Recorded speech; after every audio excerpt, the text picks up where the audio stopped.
isang babae dyan na bumira at hindi at hindi makasagot-sagot si Kimbo.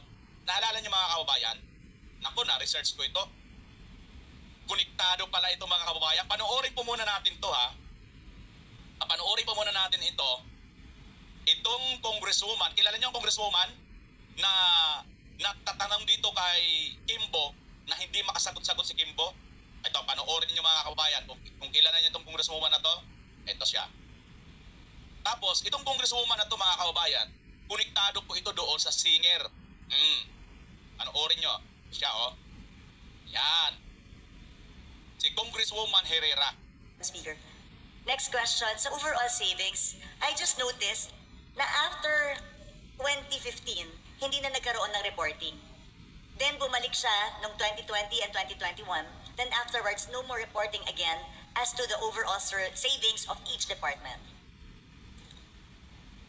Madam Speaker, may we ask for a 1-minute suspension? Session suspended.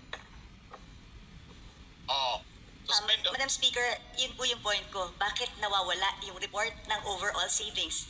Dapat nakikita po natin yon dito sa Kongreso kasi savings po yan na hindi na po alam ng Kongreso kung saan napupunta. And it's part of our obligation to know where these savings are.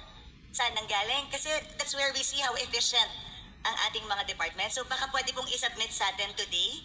So, because of that, they will submit the report on savings. Sana? They will provide the report. Oh. Okay, but henceforth, they will include the... Henceforth, he will include it in the PSF. Te, lingon ka ng lingon, te. Huwag ka magalala, yung artista band mo nandun sa likod, hindi marireker. Ito si sabi nga ni Miss Sandra Cam, di ba? Tricycle lang dati. Ngayon artista band na.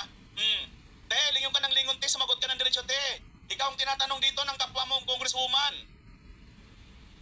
Moving forward, but we will submit within the week to the Committee on Appropriations and we will copy furnish all members.